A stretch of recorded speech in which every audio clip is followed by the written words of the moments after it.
Cricket world cup league 2 में round 13 के पहले मैच में स्कॉटलैंड को एक हाई स्कोरिंग गेम में हराने के बाद इस बार नेपाल का सामना था नीदरलैंड्स के खिलाफ। जी हाँ, राउंड 13 का मैच 2 और इस बार नीदरलैंड्स को भी, जो कि नंबर सेकंड रैंक .7 में कहीं ना कहीं है क्रिकेट वर्ल्ड कप लीग 2 के, उन्हें भी यहाँ पर नेपाल ने मात दे दी है। जी हाँ, लगातार बैक टू बैक 2 जीत, वो भी किन टीमों के खिलाफ, किन कंडीशंस में, ये डेफिनेटली एक बहुत ही स्मूथ परफॉर्मेंस यहाँ पर बैक टू बैक नेपाल की तरफ से निकलकर यहाँ पर आ रही है। और यही सबसे जरूरी था कि हम एक दो मैच और देखें कि किस तरह की परफॉर्मेंस टीम के साथ यहाँ पर होती हुई नजर आ रही है। नीदरलैंड के खिलाफ आखिर किस तरह से टीम को जीत मिली है और क्या क्या चीजें टीम ने बेहतर की है, जो गलतियां पहले मैच में की गई थी उससे सेकंड मैच में हमें कितना इंप्रूवमेंट देखने को मिला, वो भी चीजें इस पर बात करेंगे। और फिर आगे वाले मैचेस की तो बात बाद में होगी, लेकिन इस मैच की अगर बात करें तो आखिर किस तरह से नीदरलैंड्स को उन्होंने चारों खाने चित किया, ये सबसे इंपॉर्टेंट चीज है। किसी भी डिपार्टमेंट में नीदरलैंड का अपर हैंड नहीं रहा इस मैच में। अगर हम बात करें, स्कॉटलैंड की बल्लेबाजी काफी बेहतर रही थी,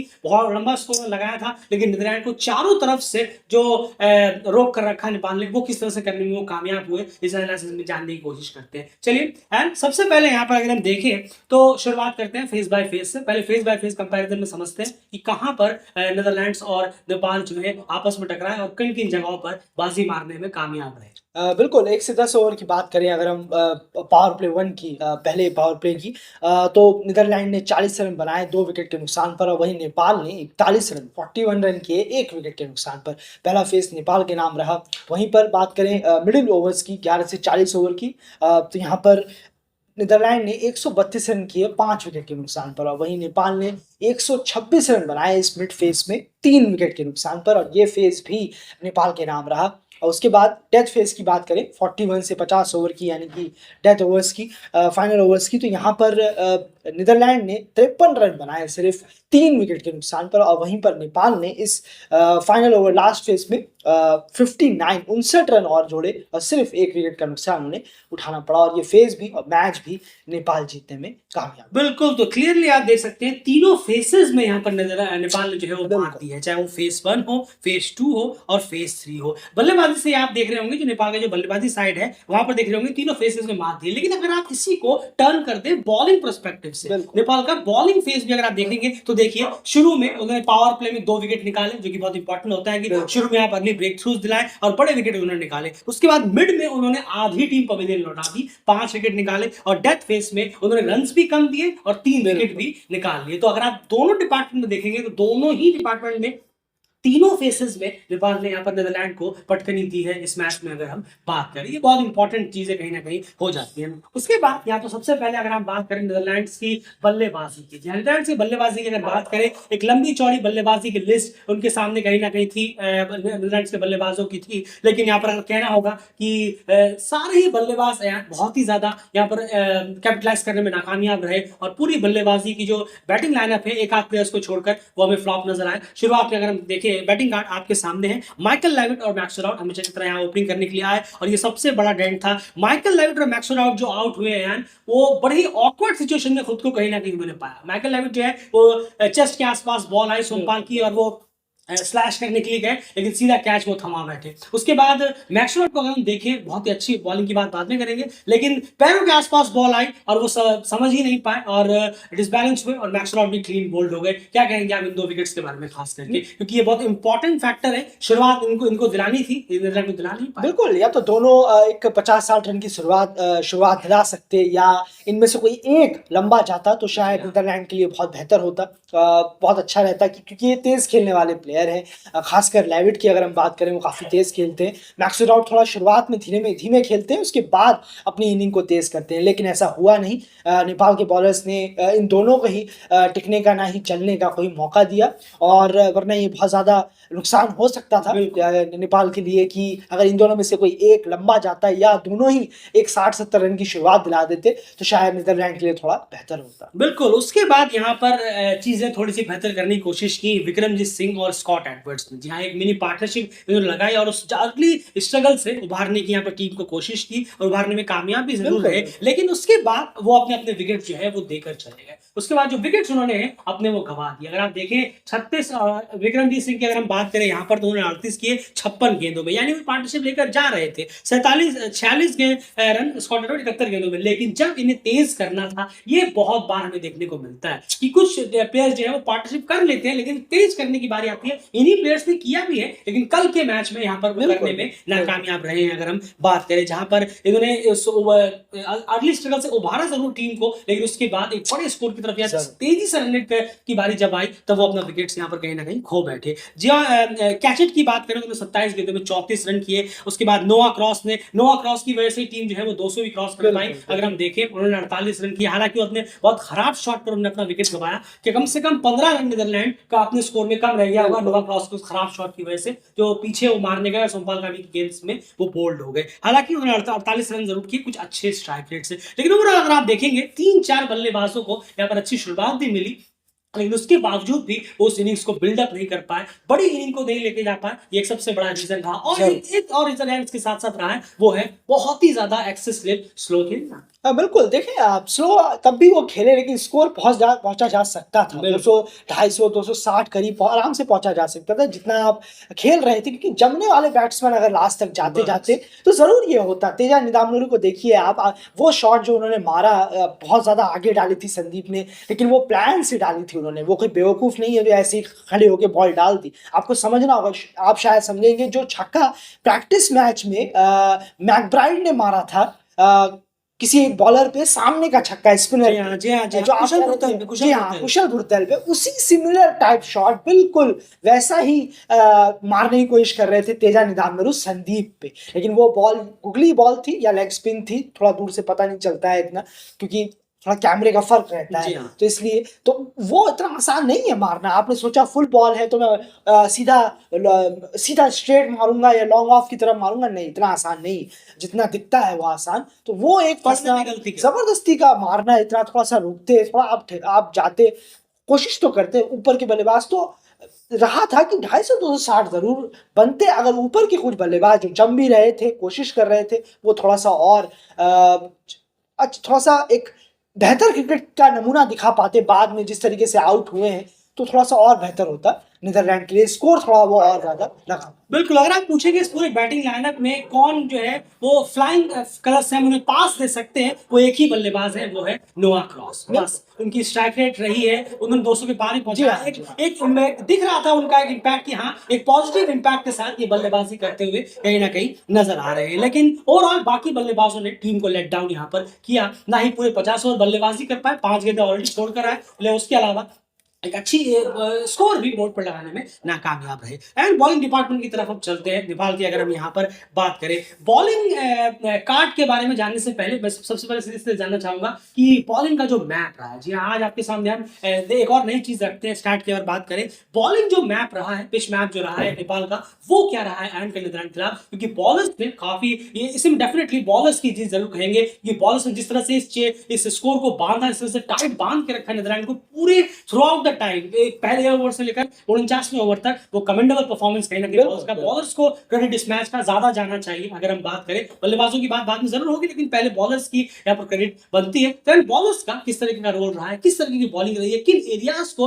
टारगेट किया है उन्होंने नीदरलैंड्स के बल्लेबाजों को फंसाने में। नहीं, जरूर देखिए, बहुत अच्छा रहा है बॉलर्स के लिहाज से। अगर हम देखें जिस तरीके से यहाँ इस कंडीशन में रखनी चाहिए, खिलाने की कोशिश, ड्राइव करने की कोशिश कराई है, ज़्यादा फुल नहीं है, लेकिन फुल और गुड के बीच में बॉल ज़्यादा काफ़ी रखी गई है। अगर हम देखेंगे वो बहुत बेहतर है। थोड़ा सा बल्लेबाज को या तो आगे खिलाने के लिए या थोड़ा सा वेट कराने के लिए कि बॉल उन तक पहुंचे, बल्लेबाज भी थोड़ा मैक्स आउट ऐसे ही बोल्ड हुए, बिल्कुल सही, वो परफेक्ट एग्जांपल है इस चीज का, तो बहुत बेहतर है। और जो आप देख रहे हैं गुड और शॉर्ट के बीच में जो शॉर्ट बॉल है जो हमें लाल कलर में दिख रही है, ये बहुत अच्छा है। चेस्ट हाइट पर जा रही है ये बॉल पेसर के लिहाज से। अगर हम देखेंगे, जैसे कि आप देखिए माइकल लेविट, जैसे माइकल लेविट चेस्ट के आसपास, बिल्कुल। और स्पिनर ने भी यहाँ इसलिए डाली है ताकि वो बैकफुट पर बल्लेबाज को भेज सके। एक विकेट था जो मुझे याद नहीं आ रहा है, अगर मैं बताऊं, शायद स्कॉट एडवर्ड्स का ही विकेट था। जी हाँ, स्कॉट एडवर्ड का ही विकेट था जो इस तरीके से गिरा था। बिल्कुल स्कॉट एडवर्ड का ही विकेट था वो, जो कि बैकफुट पर गए मारने की कोशिश की उन्होंने, मिड विकेट को शायद ऊपर से क्रॉस करने की कोशिश कर रहे थे कि मैं इसे मिड विकेट के ऊपर से मार सकता हूं, लेकिन ऐसा हुआ नहीं। रोहित पुड़ैल ने वही मिड विकेट में एक शानदार कैच भी लिया। तो ये एग्जांपल है स्पिनर्स के द्वारा शॉर्ट बॉल, स्पिनर के द्वारा शॉर्ट बॉल तो कुछ होती नहीं है, लेकिन टप्पा पहले पड़ने को ही शॉर्ट बॉल आप कह सकते हैं उन्हें, कि उन्होंने कितनी जल्दी स्पिनर ने टप्पा पहले डाल दिया, खींच ली है बॉल। तो वो शॉर्ट बॉल में नहीं आता है, लेकिन ये जो मैप है इसके अंदर जरूर वो बॉल आ जाती है कि स्पिनर्स ने भी यहाँ बहुत अच्छी बॉल डाली है, थोड़ा बल्लेबाजों को पीछे धकेलने में को ट्राई किया है, और पेसर्स ने और स्पिनर्स ने सबने मिलाकर आगे भी बॉल खिलाई है। तो जो मैप है ये बहुत अच्छा है, दिखा रहा है कि बॉलर्स ने कुछ ज्यादा ट्राई ना कर कुछ लाइन पकड़कर बॉल डाल। बिल्कुल सही कहा आपने कि जिस लेंथ पर बॉलिंग करानी चाहिए इस कंडीशंस में, यूरोपियन कंडीशंस में, उस लेंथ को मेजॉरिटी ऑफ टाइम पकड़ने में नेपाल के बॉलर्स कामयाब रहे हैं। इसीलिए वो एट द एंड ओवरऑल भी कामयाब रहे इस मैच में, जहां पर उन्होंने नीदरलैंड्स को 50 ओवर भी बैटिंग नहीं करनी थी और महज 225 रन के अंदर उन्होंने यहाँ पर टीम जो है ऑल आउट भी हो गई। नीदरलैंड्स के लिए एक और चीज बहुत खराब रही है, अगर हम देखें जो टॉस जीतकर पहले बल्लेबाजी करना, वो एक बहुत ही खराब फैसला था, क्योंकि हमने क्लियरली देखा, उन्होंने खुद मैच देखा होगा, समझा होगा पहले मैच में, जैसे जैसे यहाँ पर वक्त बीतता है पिच जो है वो और थोड़ी सी बेटर होती चली जाती है बल्लेबाजी। ये मैच 1 में भी देखने को मिला था, मैच 2 कल भी हमें देखने को मिला। डेफिनेटली नीदरलैंड्स के लिए वो एक बहुत खराब डिसीजन था कप्तान का, जब उन्होंने टॉस जीतकर पहले बल्लेबाजी लिया, वो पूरी तरह से मिसजज कर गए, उन्हें पहले गेंदबाजी लेनी चाहिए थी। वो क्लियरली हमें देखने को पैटर्न यहाँ पर मिला है कि बल्लेबाजी बेहतर हुई है जैसे जैसे वक्त गुजरा है उस पिच पे अगर हम बात करें। उसके बाद जो बॉलिंग नंबर्स रहे हैं वो आपके सामने, बॉलिंग एनालिसिस हमने ऑलरेडी आपके सामने कर दिया। सोमपाल कामी ने 3 विकेट, करण केसी ने 2 विकेट, बहुत इंपॉर्टेंट रही है। क्या शानदार बॉलिंग फर्स्ट 10 ओवर जो रहे हैं, बहुत ही बेहतरीन। और बिल्कुल सही कहा, जब हमने मैच में कहा था सोमपाल को आपको नई बॉल चाहिए, इस बार नई बॉल मिली, करण के बाद दूसरा ओवर उन्होंने डाला और देखिए दोनों ने मिलकर क्या इम्पैक्ट किया।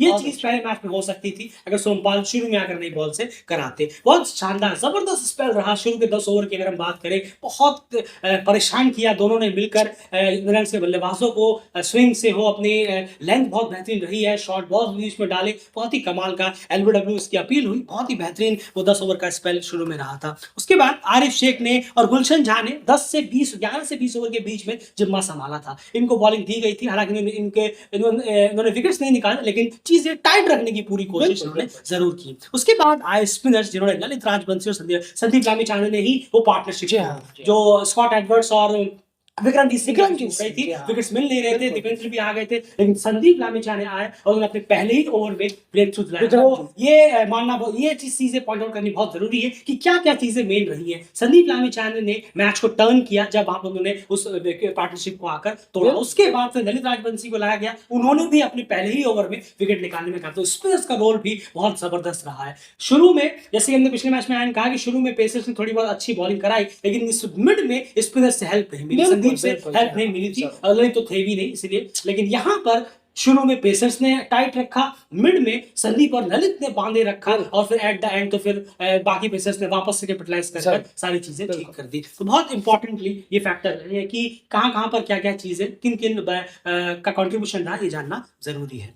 ये सूरत हाल रहा अभी तक की हाफ इनिंग की अगर हम बात करें। अब हम यहाँ पर बल्लेबाजी की बात करें, चेस की अगर बात करें, देखिए सबसे इंपॉर्टेंट चीज यही होती है, इस तरह के जो चेजेस होते हैं ये बहुत बेहतरीन चेजेस होते हैं। ये चेजेस जो है डेफिनेटली कहते हैं कि बल्लेबाज जो है कुछ सीखने की कोशिश करते हैं, इन सारे चेजेस से हमें वो सीख वाली जो चीज है वो निकल कर आती है कि आखिर बल्लेबाज इस तरह की परफॉर्मेंस से क्या सीखते हैं। सबसे इंपॉर्टेंट चीज ये है, देखिए चेज हुआ, 297 चेज हुए, इसके बाद आज यहाँ पर टीम ने चेज किया, ये सब ये और ज्यादा इसमें इंपॉर्टेंस इसलिए बढ़ा देता है क्योंकि आप देखिए आप खेलकार हैं, बिल्कुल नहीं है आसान यूरोपियन कंडीशन में इस तरह से खेलना, इस तरह से परफॉर्मेंस देना, चेस करना, कंसिस्टेंसी को बनाए रखना, लेकिन नेपाल ने दोनों मैचों में अभी तक वो कर यहाँ पर दिखाया। पहले उस मैच में जहां पर थोड़ी तेज रन की जरूरत थी वहां पर भी उन्होंने किया, उसके बाद इस मैच में जहां पर थोड़ा सा स्मूथली वो लेके जाने की कोशिश कर रहे थे, सबसे इंपॉर्टेंट बात तो वो डीप लेकर गए इस मैच को, और ये सबसे इंपॉर्टेंट चीज रही। एंड बैटिंग कार्ड की बात करें और समझाने की कोशिश करेंगे कि कहां पर क्या क्या चीजें हमें देखने को मिली बल्लेबाजी के तौर। बिल्कुल, अगर हम देखें तो फिर से एक शुरुआत थोड़ी अच्छी मिली नेपाल बिल्कुल, को, बहुत क्योंकि अच्छी। मिल रही है इस दौरे में, बहुत अच्छा कर रहे हैं ओपनर्स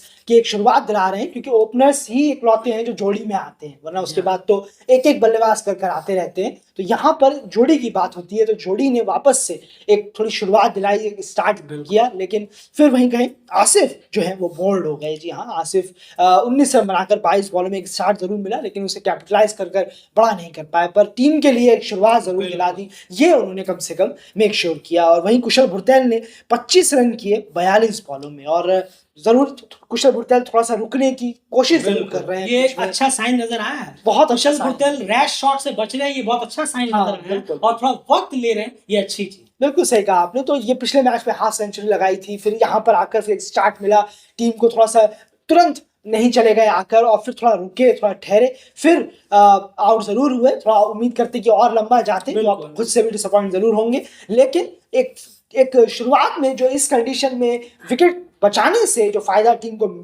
मिलता आगे, वो कम से कम उन्होंने कर दिया। बिल्कुल, तो ये कहीं न कहीं इम्पोर्टेंट फेस रहा। उसके बाद अगर हम बात करें, उसके बाद विकेट उनका गिरा और भीम शार्की आया और वो भी जल्दी आउट हो गए। जी हाँ। देखते-देखते टीम जो है 68 रन के अंदर 3 विकेट यहाँ पर हो गई और टीम जो है मुश्किल में थी। पिछले मैच में आपको याद होगा और इस बार मैच में भी हमने ये चीज़ कही कि पिछले मैच में सब चीज़ें ठीक रही, लेकिन मिड हर बार वो चीज़ें नहीं होती कि आप तेज़ तरह आएँ और हिटिंग कर मैच जीत कर चले जाएँ। तो इसलिए ज़रूरी है कि मिड फेस के जो बल्लेबाज हैं, मिडल ऑर्डर के बल्लेबाज, वो कहीं न कहीं अगले मैच में कैपिटलाइज़ करें और रन्स करने की कोशिश बिल्कुल। करें और इस बार एग्जैक्टली हमें वो देखने को मिला। बहुत ही बेहतरीन तरीके से यहाँ पर जिम्मा संभाला रोहित पुरन और आरिफ शेख। इन दोनों ने एक पार्टनरशिप की बहुत इंपॉर्टेंटली। रोहित ने 23 का कॉन्ट्रीब्यूशन जरूर दिया, रन आउट हो गया अनफॉर्चुनेटली, वरना शायद वो लंबा जा सकते थे 39 गेंदों में। और उसके बाद पहले ये पार्टनरशिप हुई, थोड़ा बहुत उस फेस से निकाला, 100 के आसपास लेकर गए। फिर उसके बाद यहाँ पर दीपेंद्र सिंह एरी आए और उन्होंने आरिफ के साथ मिलकर जी हाँ, आरिफ और रोहित की 55 रन की पार्टनरशिप हुई थी। सीधा मैं पार्टनरशिप चार्ट की तरफ ही यहाँ पर अब लेकर चलता हूँ एंड पार्टनरशिप चार्ट को समझाएंगे आपकी कहाँ कहाँ पर कौन कौन से क्रूशियल पार्टनरशिप्स की वजह से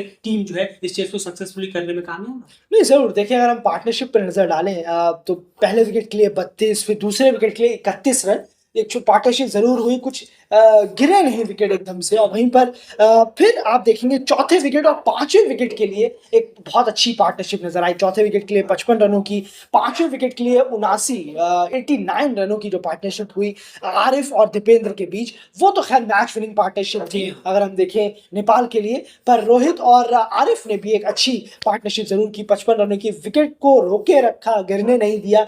वरना हमने देखा है कि एक विकेट गिरता है तो उसके साथ साथ 2-3 विकेट नेपाल के लिए चले जाते हैं, लेकिन यहाँ पर कल के मैच में ऐसा होने से बिल्कुल बचाया बैट्समैन। बिल्कुल, ये पार्टनरशिप चार्ट की यहाँ पर बात हो गई और वापस से बल्लेबाजी की काट पर अगर चले तो डेफिनेटली आरिफ शेख और आरिफ सिंह 78 रन किए 99 गेंदों में, बहुत ही बेहतरीन उम्दा इनिंग रही। दीपेंद्र सिंह एरी ने 38 रन किए 51 गेंदों में। फाइनली एक important crucial match winning inning जो है दीपेंद्र सिंह एरी की तरफ से हमें देखने को मिली है। काफी लंबे इंतजार के बाद मिली, लेकिन उम्मीद करेंगे कि कंसिस्ट और थोड़ा सा हमें लगातार ये चीजें देखने को मिले, काफी लंबा इंतजार ना करना पड़े। लेकिन कल उन्होंने टीम के लिए बहुत ही इंपॉर्टेंट कॉन्ट्रीब्यूशन दिया, 38 गेंदों में पार्टनरशिप किया आरिफ के साथ, वो सबसे क्रूशियल फैक्टर था। उसके बाद अगर हम वापस आरिफ की तरफ चले तो आरिफ के बैटिंग स्कोरिंग एरियाज को समझाएंगे आप। बहुत ही शानदार स्कोरिंग एरियाज उनके रहे हैं कल के मैच में। उन्होंने टीम को न सिर्फ जिताया बल्कि उन्होंने ये भी ध्यान रखा कि मुझे कहाँ खेलना है और किन हाथ में खेलना है। नहीं, बिल्कुल देखिए, 67% रन उनके ऑफ साइड में है। इससे बेहतर एक क्लासिक बल्लेबाज के लिए जी कुछ नहीं हाँ। हो सकता। जिस तरीके के आरिफ हैं, वो बहुत ही बेहतरीन एक क्लासिक बल्लेबाज के तौर पर हैं।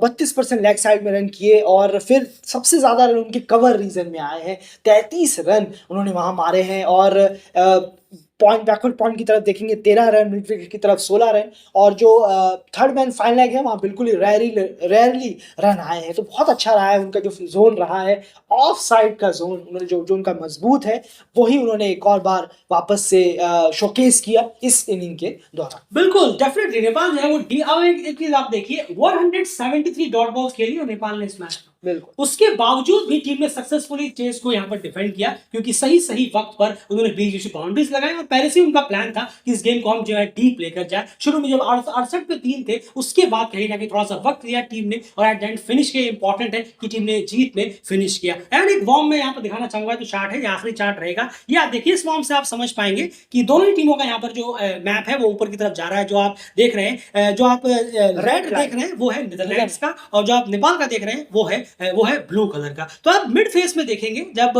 3 विकेट गिरने के बाद जब बीच में आप देखेंगे कि नेपाल जो है वो धीरे धीरे नीदरलैंड थोड़ा सा पीछे होता जा रहा था मिड फेस में, और उसके बाद जाकर डेथ में वो डेथ के आसपास जाकर वो वापस से नीदरलैंड से ऊपर चला गया। यही वो फेस था जहां पर वो डीप ले जाने वाली बात जो है वो इसी फेस में नेपाल ने करने की यहाँ पर कोशिश की। थोड़ा वक्त लिया, लेकिन देखिए इससे उनको फायदा क्या हुआ, इससे फायदा ये हुआ कि उनके विकेट जो है जो तेजी से गिर रहे थे उस पर रोक लग गई। ये बहुत इंपॉर्टेंट रहा। उन्होंने कहा कि हम पहले विकेट्स बचाएं, उसके बाद फिर हम ओवर्स तो बहुत है, गेंदे बहुत है, हम आराम से इसे कर सकते हैं। और फिर जब बारी आई कि अब थोड़ा रन रेट बढ़ रहा है, स्कोर करना होगा, 6 साढ़े 6 पहुंच गया था, तब उन्होंने बीच बीच में बाउंड्रीज लगाकर इस चीज को बेहतर वो करते चले गए और इस तरह से चेस को उन्होंने कंप्लीट किया। बहुत ही उम्दा चेस रहा, बहुत ही बेहतरीन चेस रहा, कंडीशंस को और बॉलिंग यूनिट को देखते हुए जिस तरीके की बॉलिंग यूनिट सामने यहाँ पर थी। Definitely and at the end bowling की बात करते हैं, नीदरलैंड्स की बॉलिंग कार्ड आपके सामने है। बॉलिंग कार्ड तो सब कुछ देख ही रहे, सीधा आप समझाइए हुआ क्या। काफी बड़े बड़े नाम थे लेकिन ह्यूजली डिसअपॉइंट किया सभी ने अपने पहले स्पेल में भी, दूसरे में भी और तीसरे में। बिल्कुल सही कहा आपने, अटली डिसअपॉइंट, पुअर परफॉर्मेंस जितना कहें उतना है। एक्स्ट्रास भी बहुत ज़्यादा डाले हैं नीदरलैंड से, बहुत ही खराब बॉलिंग रही है और नेपाल के बल्लेबाज ने उतनी ही अच्छी बल्लेबाजी की है, क्रेडिट पूरा जाना चाहिए।